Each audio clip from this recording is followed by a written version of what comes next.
మీరు డైరెక్ట్గా పోర్టల్కి వెళ్ళినా కానీ మీకేందంటే ఒక వర్చువల్ మిషన్ క్రియేట్ చేయాలని అంటే మీ క్లౌడ్లో ఏ రీసోర్స్ క్రియేట్ చేయాలన్నా మీకు సబ్స్క్రిప్షన్ రీసోర్స్ గ్రూప్ అడుగుతుంది.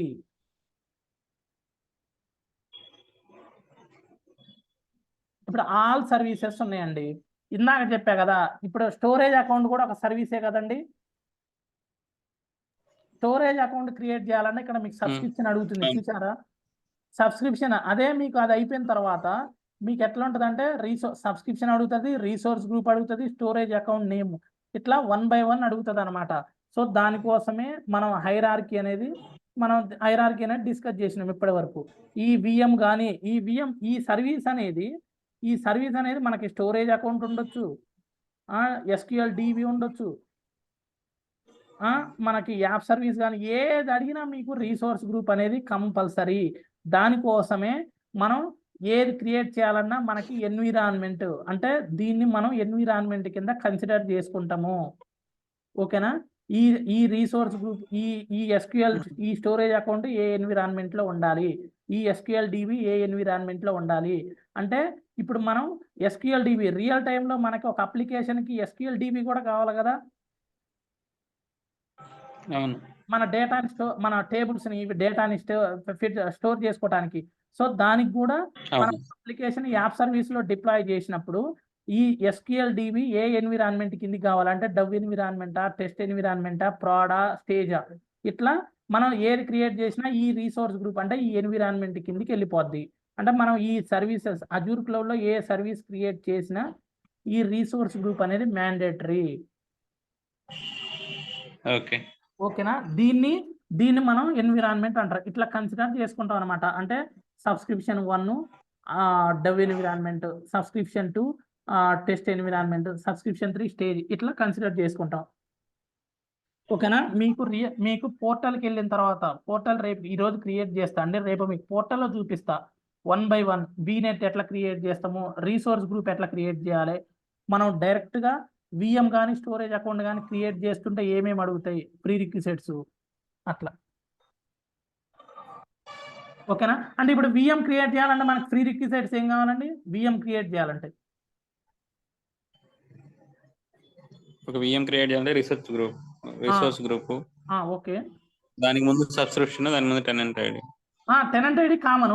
సబ్స్క్రిప్షన్ అనేది ఈ టెనెంట్ ఐడి సబ్స్క్రిప్షన్ అనేది మామూలుగా చెప్పుకున్నా ఏం కాదు, కాకపోతే ఇక్కడ నుంచి మనం చెప్పాలన్నమాట.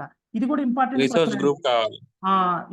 ఇది కూడా ఒక ఇంటర్వ్యూ క్వశ్చన్ అండి. విఎం క్రియేట్ చేయాలంటే ప్రీ రిక్విజిట్స్ ఏం కావాలంటే రీసోర్స్ గ్రూప్ కావాలి, వీనెట్ కావాలి, సబ్నెట్ కావాలి, ఇంకొకటి ఏంటంటే నిక్ కావాలండి. నిక్ అంటే నెట్వర్క్ ఇంటర్ఫేస్ కార్డ్ అని ఉంటుంది. ఇప్పుడు మనకి ప్రైవేట్ IP ఉంది కదా, మన ప్రతి సిస్టానికి ఒక ప్రైవేట్ IP ఉంటుంది. ప్రైవేట్ IP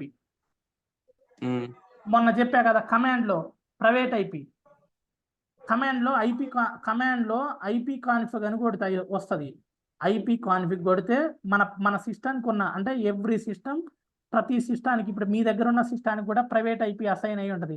అది 192.168.0. ఎట్లా ఉంటుంది అనమాట. సో దీన్ని ఈ IP అనేది ప్రతి సిస్టానికి నిక్కు అటాచ్ అయ్యి ఉంటుందండి. నిక్కు అటాచ్ చేస్తాం, అది నిక్కు అటాచ్ అయ్యి ఉంటుంది. అది కూడా కావాలన్నమాట. అది 4th నెట్వర్క్ ఇంటర్ఫేస్ కార్డ్ అని అంటారు. ఓకే, అది కూడా కావాలి. అంటే ఈ 4 నిక్కు అసైన్ చేస్తేనే మనకి ఇప్పుడు పబ్లిక్ IP అనేది ఆప్షనల్. ఇప్పుడు మనకి నెట్ లేకుండా మనం కంప్యూటర్ని యూజ్ చేస్తాం కదా, అవును.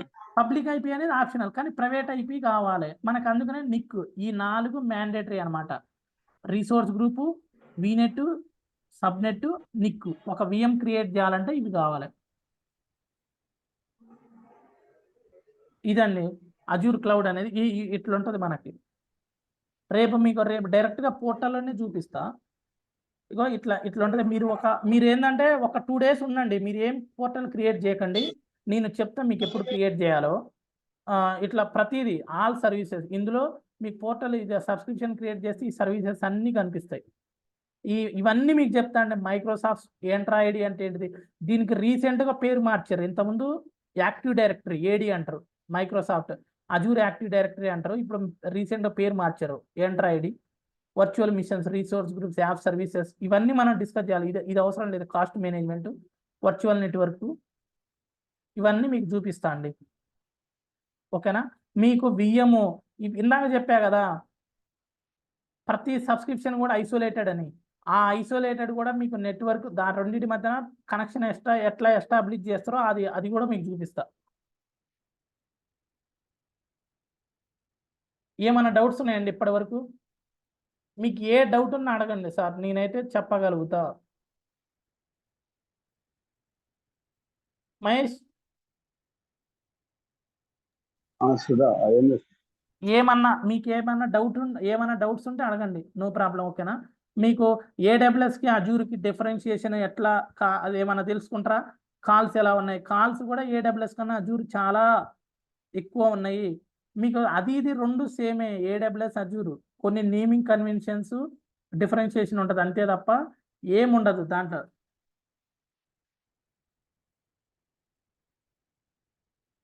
టీనా గారు ఏమన్నా ఉన్నాయండి డౌట్స్?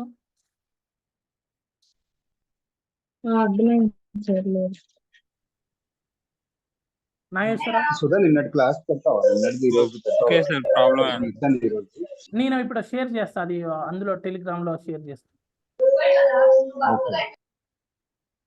నాగేశ్వర గారు ఏమైనా డౌట్స్ ఉంటే అడగొచ్చండి. Okay sir, no problem. Okay. మీరు కొంచెం 7 to 8 కొంచెం స్టే చేసేటట్టు చూడండి. ఎందుకంటే మనం 45 days లో రెజ్యూమ్ పెట్టాలి. రెజ్యూమ్ పెడితే కొంచెం అట్లీస్ట్ మనకు ఐడియా ఉండాలండి. ఇదేంటంటే 3 months, అదే సార్. 3 months కొంచెం 3 months లో మాక్సిమం 3 months లో జాబ్ 100% ప్లేస్మెంట్ అష్యూరెన్స్ అనమాట. ఓకేనా? మనం 45 days మీకు వన్స్ పైప్ లైన్స్ క్రియేట్ చేస్తున్నామంటే మీకు 45 days లో టెరాఫామ్ అయిపోతుంది. టెరాఫామ్ అయిపోయి పైప్ లైన్స్ కూడా మాక్సిమం అయిపోవచ్చు. మీకు ఏంటంటే ఆ రెజ్యూమ్ పెడితే మీకు రెజ్యూమ్ కాల్స్ మనం ఎట్లా అటెంప్ట్ చేయాలి ఎట్లా అనేది ఆ 15 days తర్వాత నుంచి మీకు స్టార్ట్ అయిద్దండి. కొంచెం మీరు ఎఫర్ట్స్ పెట్టారు అనుకోండి, మీకు అట్లీస్ట్ ఫస్ట్ రెజ్యూమ్ పెట్టినప్పుడు ఒక 25% తెలిసినా మీకు ఏమైందంటే ఇంకొక 25% ఇంకా గెయిన్ కావచ్చులే అన్న ఫీలింగ్ ఉంటుంది అనమాట. మీకు ఆ రెజ్యూమ్ పెట్టే టైంకి కొంచెం ఏం అర్థం కాలేదు అనుకోండి, మళ్ళా టైం అంతా వేస్ట్ అవుతుంది కదా. కొంచెం కాన్సన్ట్రేట్ చేయండి. ఒక 3 to 4 hours స్పెండ్ చేయండి. మీకు ఏ డౌట్ ఉన్నా మీరు రేపు పోర్టల్ క్రియేట్ చేసినప్పుడు ప్రాక్టీస్ చేసినప్పుడు ఏ డౌట్ ఉన్నా పింగ్ చేయండి వాట్సాప్ లో, నేను రెస్పాండ్ అవుతాను. ఓకేనా? ఓకే. థ్యాంక్ యూ అండి. టీనా గారు మీకు ఏమైనా డౌట్స్ ఉన్నాయి ఇంకా? లేదు సార్. ఓకే ఓకే మహేష్, మరి ఓకే సుధా. నేను అది షేర్ చేస్తాను నిన్నటి క్లాస్. ఓకేనా? ఓకే.